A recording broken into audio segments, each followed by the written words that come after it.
But Savitri का व्रत आप लोग करते होंगे, कई लोग अखंड सौभाग्य के लिए करेंगे, क्योंकि इस बट के पेड़ के नीचे भगवान विष्णु शंकर जी से विनती करे थे वर के लिए, इसलिए अखंड सौभाग्य का देने वाला। जिस 16 श्रृंगार में नारी के हाथ की चूड़ी का कलर अलग हो सकता है, चूड़ी की डिजाइन अलग हो सकती है, चूड़ी अलग हो सकती है, चूड़ी महंगी सस्ती हो सकती है, मंगलसूत्र की कीमत ऊंची नीची हो सकती है, पांव की बिछुड़ी की कीमत ऊंची नीची हो सकती है, कान के कुंडल की कीमत ऊंची नीची हो सकती है। तुम्हारे शरीर पर जितने जितने 16 श्रृंगार हैं उसकी कीमत ऊंची नीची हो सकती है। केवल मंगलसूत्र की डिजाइन बदल सकती है, नाक की लौंग की डिजाइन बदल सकती है, कान के बुंदे की डिजाइन बदल सकती है, हाथ की चूड़ी की डिजाइन बदल सकती है, पांव की पायल की डिजाइन बदल सकती है। केवल नारी के 16 श्रृंगार में एक श्रृंगार ऐसा है जिसकी कीमत जो पहले थी वही कीमत आज तक है और उसकी डिजाइन आज तक नहीं बदली। वो मांग का सिंदूर है, एक जैसी डिजाइन है और एक जैसी कीमत है। सारे श्रृंगार की कीमत अलग, पर मांग में जो सिंदूर डाला जाता है वो एक कीमत का होता है, एक डिजाइन का होता है और एक जैसा होता है, और वो सबसे भारी होता है। सावित्री यमराज से कह रही है मेरे पति को छोड़ दो। यमराज कह रहा है सावित्री तेरा पति मर चुका है, मांग के सिंदूर को पोंछ दे। सावित्री कहती है पूरा श्रृंगार उतार दूंगी पर मांग का सिंदूर नहीं पूछने दूंगी। तब यमराज ने कहा जब तक तू मेरे मांग का अपनी मांग का सिंदूर नहीं उतारती तब तक तू मेरे पास नहीं आ सकती।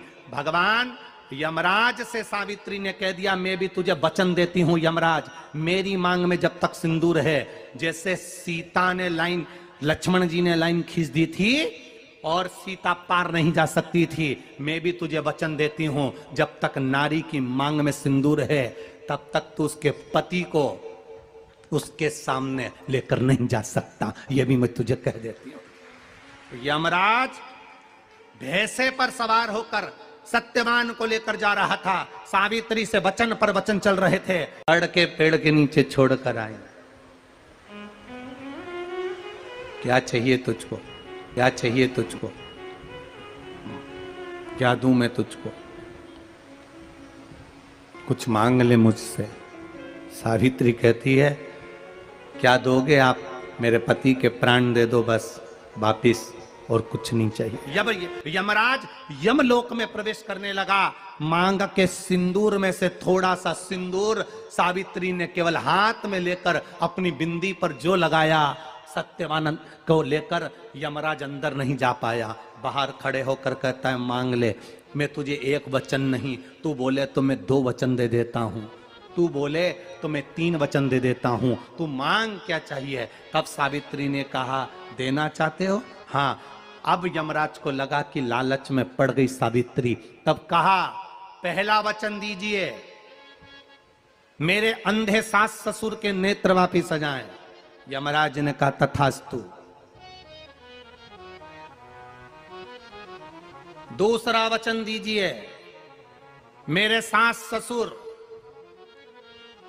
अपने पोता पोती का मुख देखें। यमराज ने कह दिया तथास्तु।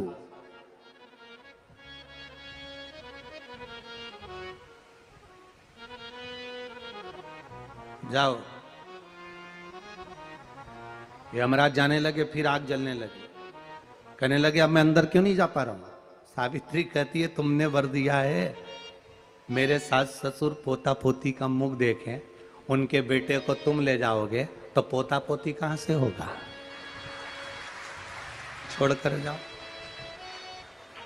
सावित्री है, पति को वापिस लेकर आ गए। श्री शिवा शिवा नमस्तुभ्यं।